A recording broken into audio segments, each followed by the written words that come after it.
नमस्कार, मैं प्रेम किशोर, आप देख रहे हैं गणादेश।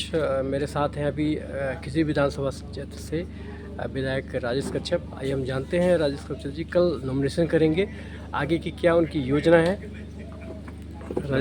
गणादेश के माध्यम से मैं खीरी विधानसभा की समस्त जनताओं को, मेरे चाहने वालों को जो झारखंड प्रदेश के विभिन्न कोनों में रहते हैं, उन तमाम लोगों को मैं जोहार करता हूं, अभिनंदन करता हूं। कल मैं 24 अक्टूबर को मैं नॉमिनेशन कर रहा हूं और सुबह 8 बजे निकलूंगा और माथा टेकते हुए कई एक जगह आशीर्वाद लेते हुए, क्योंकि साइंस जितना भी डेवलप कर जाए लेकिन आस्था भी एक बड़ी चीज़ होती है।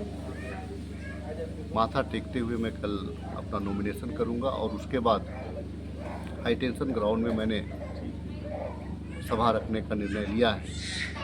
हाई टेंशन ग्राउंड में सामलोंग में मैं सभा करूंगा और वहीं से चुनावी शंखनाद कल से स्टार्ट हो जाएगा। आने वाले दिनों में खीरी की जनता का भरपूर प्रेम मिला है, खीरी की जनता ने स्नेह दिया है। मैं भी भरसक प्रयास करता रहा हूं कि उनके सुख दुख में शामिल होकर के उनके सुख दुख का समाधान कर पाऊँ। आज भी कोरोना काल होने के बावजूद मात्र 2 से 2.5 साल के कार्यकाल में खीरी की जनता का विश्वास जीतने का प्रयास किया हूँ। उम्मीद नहीं, विश्वास करता हूँ कि आगामी 20 नवंबर को जो चुनाव होने हैं, उस चुनाव में खीरी की जनता भरपूर प्रेम और भरपूर आशीर्वाद देगी। विधायक जी, आप 5 साल रहे, 5 साल में क्या ऐसी विशेष योजना रही जो जनता के दिल में छू जाए? देखिए, बहुत सारी योजनाएं हैं। विधायकी क्या है? विधायकी एक सेवा है। विधायक का मतलब इसे नहीं है कि सिर्फ निधि का उद्घाटन करना, शिलान्यास करना। विधायक का मतलब है कि इसका कोई बाउंड्री नहीं है। किसी को हेल्थ के क्षेत्र में ज़रूरत पड़ता है तो किसी को नौकरी के क्षेत्र में ज़रूरत पड़ता है, तो किसी को सामाजिक क्षेत्र में ज़रूरत पड़ता है, किसी को आर्थिक क्षेत्र में ज़रूरत पड़ता है, किसी को पढ़ाई लिखाई के क्षेत्र में ज़रूरत पड़ता है। मरण हरण, जीवन मरण, जितना कुछ है विधायकी में तमाम चीज़ आते हैं। और विधायकी जो होता है, इन तमाम चीज़ों में एक सामंजस्य बनाने का प्रयास करता है। पूजा पाठ, पर्व त्यौहार, विभिन्न धर्मों के लोग, विभिन्न जात के लोग, उनके बीच आपको जा कर के एक सामाजिक समरसता, सामाजिक सद्भाव बनाना पड़ता है।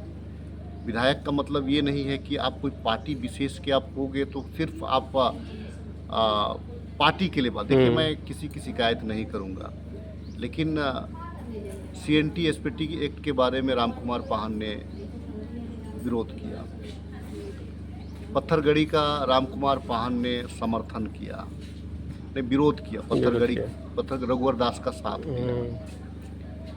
फिर आप देखेंगे कि यहाँ पे जो जयपाल सिंह मुंडा स्टेडियम था, उस स्टेडियम में अटल वेंडर मार्केट करा दिया। चलिए, अटल जी यहाँ के नेता थे, देश के बड़े नेता थे, उनकी स्टेचू समझ में आता, लेकिन जयपाल सिंह मुंडा का स्थान के अलावा आपके पास में बहुत सारे स्थान थे, तो आपको जयपाल सिंह मुंडा को छोटा नहीं करना था, क्योंकि झारखंड के वो मसीहा थे, झारखंड के करने वाले और दिशा देने वाले व्यक्ति थे।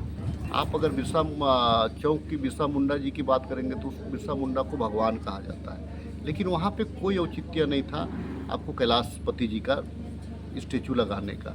उसमें भी रामकुमार पाहन जी ने कुछ नहीं। मैं इसीलिए कह रहा हूँ कि झारखंड के निर्माण और झारखंड में कोई योगदान कैलाशपति जी का नहीं रहा है। वो ठीक है, एक राज्यपाल हो सकते हैं, कहीं के राज्यपाल हो सकते हैं, भाजपा के केडर हो सकते हैं, इसका मतलब ठीक है, उनका जहाँ स्थान था। लेकिन यहाँ पे जिस बिरसा को लोग भगवान कहता है, अगर आप उसके बगल में स्टेचू लगा दे रहे हैं, नया एक चौक का निर्माण करा रहे हैं, और उसमें आप क्योंकि आप ट्राइबल सीट से लड़ते हैं चुनाव, आप एक खुद आदिवासी हैं, तो कम से कम कुछ तो पार्टी जो बोल रहा है उसी को मानना जरूरी नहीं है। कुछ जो आपका जो है, आपके